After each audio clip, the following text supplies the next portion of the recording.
তো good afternoon everyone, আমি Asima daily blogging চ্যানেলে আবার একটি নতুন ভিডিওতে আপনাদের সকলকে আবার একবার স্বাগত। আশা করবো আপনারা সকলেই বেশ ভালো আছেন, সুস্থ আছেন, আর ঈশ্বরের আশীর্বাদে আমরা সকলে ভালো আছি, সুস্থ আছি। আজ হয়ে গেল রবিবার আর এখন টাইম চলছে 12:35, তার জন্য গুড আফটারনুন বললাম। আর আজকের ব্লগটা আমি এখন থেকে শুরু করছি। তো চলুন আজকে ব্লগটা এখন থেকে শুরু করা যাক।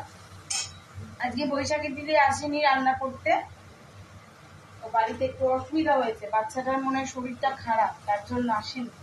সকালে টিফিনে আজকে আসেনি বলে আজকে অনেকদিন পর আমরা লক্ষ্মী কাকুর দোকানে কচুরি নিয়ে এসেছিলাম। আর গেছিলাম আমি বাজার, আর বাজার থেকে আজকে দিয়ে এসেছি বাটা মাছ। বাটা মাছটা যেহেতু আমি মিঠি কেউ খাই না, তাই মা আর ওর জন্য 4 পিস। আর চিংড়ি মাছটা নিয়ে এসেছি অনেকটা, আর নিয়েছি মাছের ডিম। মাছের ডিমটা শুধু টক করবো না, শুধু ভাজা করবো। এই জন্য আমার সমস্ত ধুয়ে ধায়ে রেডি করে রাখা হয়ে গেছে, বুঝলেন তো। আর আমি আজকে চিংড়িটা ভাজতে দিয়ে দিয়েছি। এখন পটল চিংড়ি করবো, মাছটা পেঁপে দিয়ে আলু দিয়ে ঝোল করবো, আর ঢেঁড়স আলু ভাজা যেটা হয়ে গেছে আমার অলরেডি। এই জন্য আমি গেছিলাম বাজার করে নিয়ে আসলাম। তো কালকে ঠাকুর দেখে এসে আমি রাতে আমার টিচার্স ডে একটা কেক করার ছিল, তো কেকটা রেডি করছিলাম। তো দেখছি ব্লেন্ডারটা আমার চলছে না। আজকে তবলাটা ভাবলাম ডুগিটা দিয়ে আসি গা, ডুগিটা একটুখানি টানাতে হবে আর কি, মানে এখন আওয়াজটা বেশ ভালো আসছে না। টানাতে নিয়ে গেলাম, তো দোকানে বলছে যে ডুগিটা ভেঙে গেছে, মানে ওটা মাটির ছিল। আবার আমাকে একটা স্টিলের ডুগি করতে দিয়ে আসলাম। আর এদিকে আবার একটা ব্লেন্ডার অর্ডার করতে হলো, মানে পুরো লসই লস, কি যে হচ্ছে কে জানে। তো যাই হোক, এখন রান্নাগুলো বসাই। আজকে মিঠি যেহেতু ঘরে ছিল, তার জন্য পুজোটা ওই করে দিয়েছে, বললো মা আমি পুজো করে দিয়েছি। আর তারপর আমি তো জানেন বাইরের জিনিস তো মানে অত ভাজাভাজি খেতে পারি না।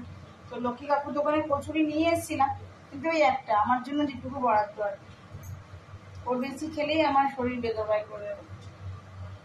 আর আজকে বিকালে যাবো ক্লাসে, অন্ডালে ওদের আজকে টিচার্স ডে সেলিব্রেট করা হয়েছে, তার জন্য কেকটা বানাচ্ছিলাম, আপনাদের সঙ্গে শেয়ার করবো কেকটা। বাট কেকটা আমি যেহেতু ব্লেন্ডার আমার খারাপ হয়ে গেছে আজকে, তার জন্য আজকে আর ক্রিমের ফ্রস্টিং করতে পারলাম না।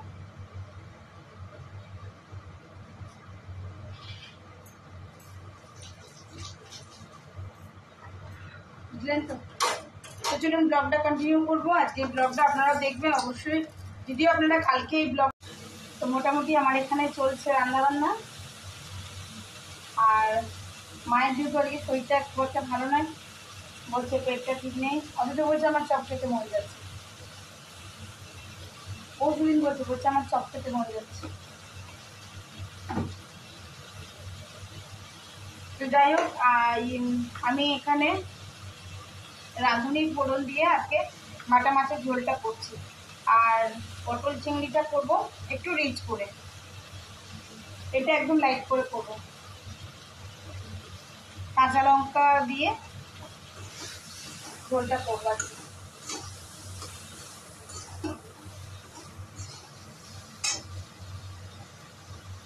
আর করলা সেদ্ধ করে, করলা আলু সেদ্ধ,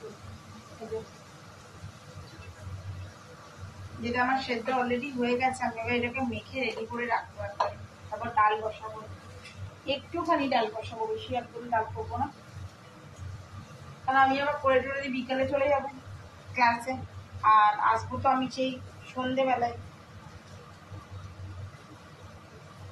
উল্টিবেলায় মনে হয় দিদি আসবে, সকালে আসতে পারি, বিধাননগর হসপিটাল গেছে বলে।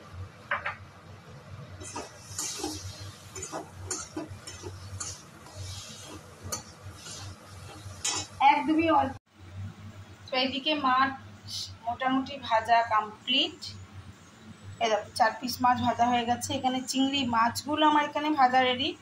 এখানে শুধু মাছের ডিমটা লাস্টে ভাজবো। আর এখানে রাঁধুনি দিয়ে মাছের ঝোলটা চলছে। সরি, করা যাক। এখানে করেছি ঢেঁড়স আলু ভাজা, আর এটা করলা আলু সেদ্ধ মাখা, আর মাছের ডিমটা ভাজা করেছি আমি এখানে। এই পটল, এই ঢেঁড়সের তরকারি আর এই পেঁপের তরকারি, এই দুটো কালকের দিদি করেছিল। আর আমি এখানে করেছি মুসুরির ডাল, আর মিঠির জন্য কিছুটা চিংড়ি মাছ ভাজা রেখে দিয়েছি। আর এটা রাঁধুনি দিয়ে মায়ের আর ওর দুজনকার দেখতে পাচ্ছেন চারাপোনা মাছের তরকারি, পেঁপে আলু দিয়ে। আর যেটা করছি সেটা হলো এটা পটল চিংড়ি, এটা একটু রিচ করে করেছি। এই হলো আজকে দুপুরের লাঞ্চ, আপনাদের সঙ্গে শেয়ার করলাম। কেমন লাগলো অবশ্যই জানাবেন। এখন মাকে দিয়ে দিই দুপুরের লাঞ্চটা। সো আমার সমস্ত রান্না এখন কমপ্লিট হয়ে গেছে। এখন টাইম হলো 1:37। তো চলুন আজকে দুপুরের লাঞ্চ কি কি করলাম একবার আপনাদের সঙ্গে শেয়ার করি।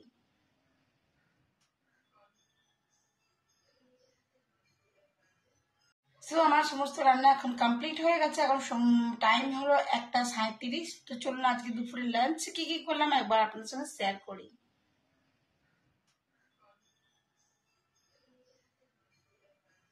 লাঞ্চটা আমি এখানে নিয়ে নিয়েছি মার জন্য ভাতটা,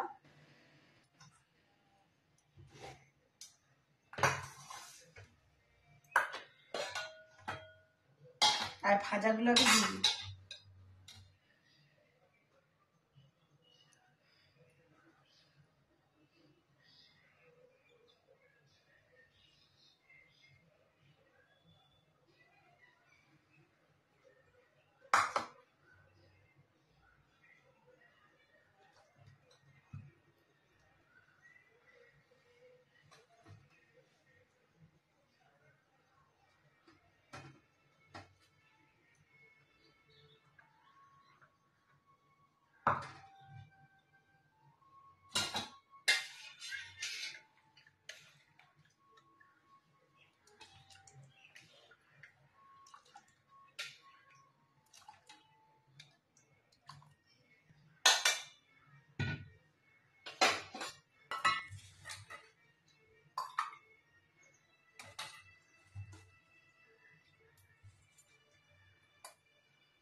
তো রেডি হয়ে গেছে আমার মায়ের দুপুরের লাঞ্চটা।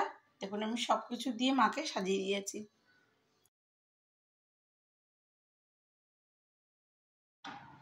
তো চলুন দেখায় আমার কেকটা রেডি হয়ে গেছে। বাট এবারে কিন্তু আমার কেকে ক্রিমের ফ্রস্টিং হয়নি, কারণ আমার ব্লেন্ডার মেশিন চলছে না।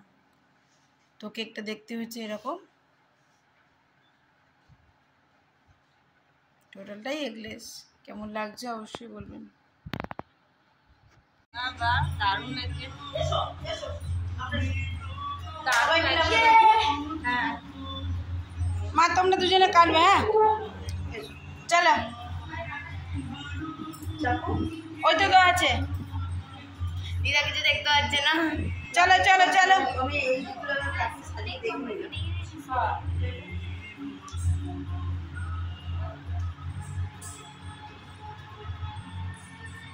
Happy teachers day. Happy teachers day.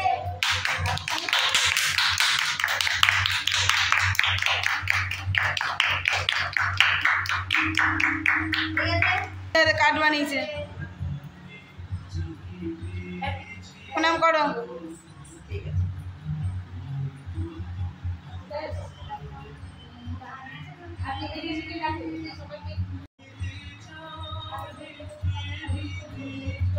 এখানে সবাইকে একটা করে পিস দাও, একটা করে কুরকুরে দিয়ে দাও, একটু ইয়ে করে দাও না। আগে ফোন করে দিতে নিয়ে আসি।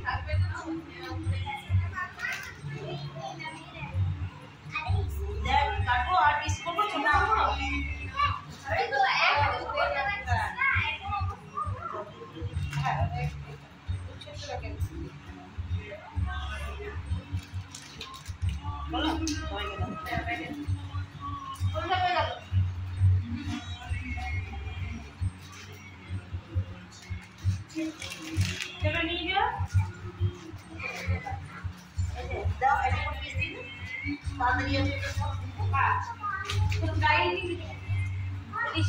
তো চলুন এখন সময় হয়ে গেল 7:14। আর আজকের মতন আমার সানডের ব্লগটা আমি এখানেই শেষ করছি। ব্লগে কিছু ভালো লাগলে অবশ্যই লাইক কমেন্ট শেয়ার করে দেবেন। আর যদি আমার চ্যানেল নতুন বন্ধু হয়ে থাকে প্লিজ আমার চ্যানেলটি সাবস্ক্রাইব করা বিশেষভাবে অনুরোধ রইল। সকলে ভালো থাকুন।